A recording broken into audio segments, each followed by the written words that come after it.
Hi there, welcome to my individual oral presentation today. First of all, my name is Nui Madina Bente. I know I'm a third-year student from School of Material and Mineral Resources, University Science Malaysia.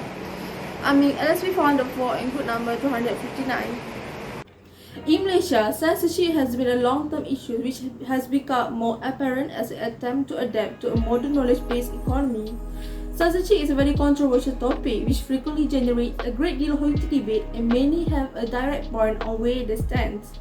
In definition, censorship is the suppression of speech or other public communication which may be considered objectionable, harmful, sensitive, or inconvenient as determined by the government, media outlet, or controlling body.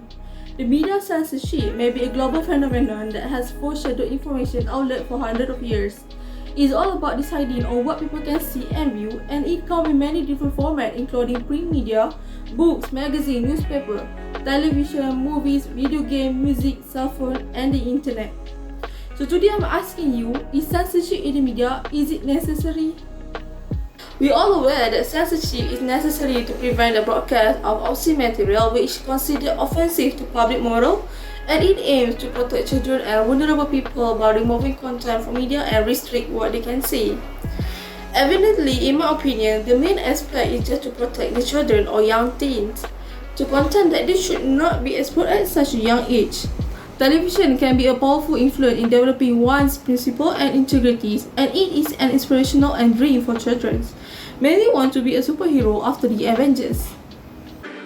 Superman, Iron Man, Captain America, Hulk, Batman. In addition, in Hairspray movie aired in 2007, Tracy Turnblad, played by Nikki Blonsky, a teenager who passionate in singing and dancing, wants to be a television superstar after watching the Corny Collins show, which she indeed becomes a popular performer. Don't change that channel. Coming up next, the Corny Collins Show. Hi, Dad. Hurry up, Penny. We're missing it. Boxes have come alive with this fire. Hey there, teenage Baltimore. Don't change that channel, because it's time for the Corny Collins Show. Oh, every afternoon when the clock strikes 4,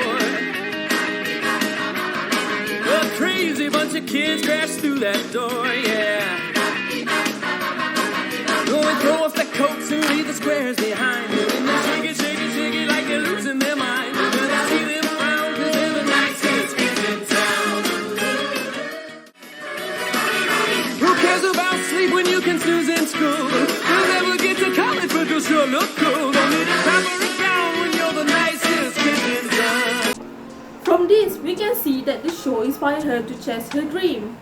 However, in recent years, kids are more exposed to the internet such as YouTube. Most parents are using it to keep them occupied, but the YouTube content, even with a parental control, the content for the kids section is still disturbing and terrifying.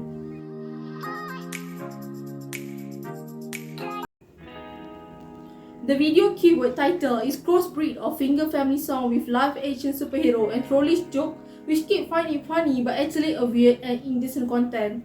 This is why the media censorship is necessary to protect the mind of our young generation. Secondly, censorship is necessary is because of how it is able to maintain the harmony of diverse ethnic in the world. Malaysia is not the only country which are multicultural and multi-religious. It is everyone's responsibility to perceive courtesy and respect other sensitivity issues.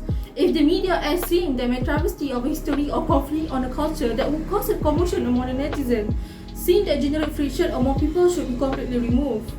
For example, the Indian Hindi language period drama film Padmavat became controversial during its production. Hindu group and Rajput caste organization alleged that the movie included an intimate scene in which the Muslim king dreams of becoming intimate with the Hindu queens.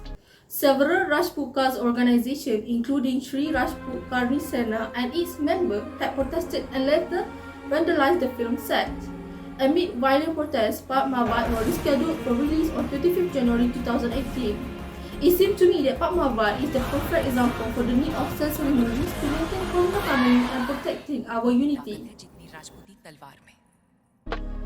In contrast, censorship sometimes suppresses material deemed objectionable and they may cause harm to our society.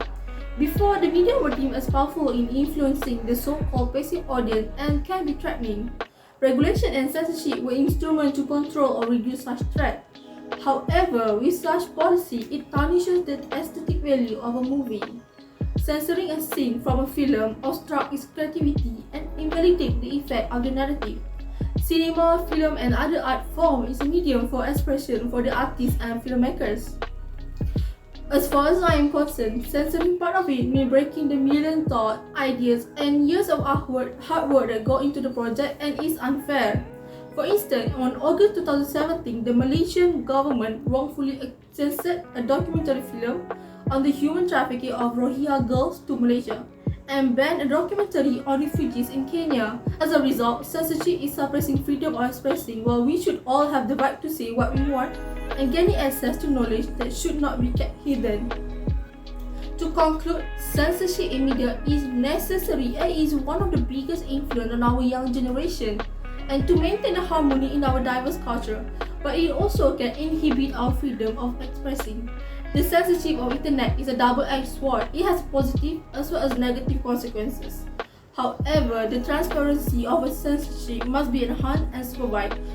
As once quoted by Nicholas Meyer, an American writer and director, "I was always a filmmaker before I was anything else. If I was always anything, I was a storyteller. It never really made much of a difference to me what medium I worked in." Hence, censorship was never a limitation but a challenge.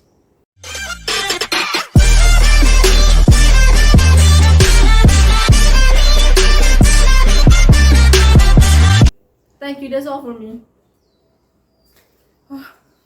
Thank you, that's all for me.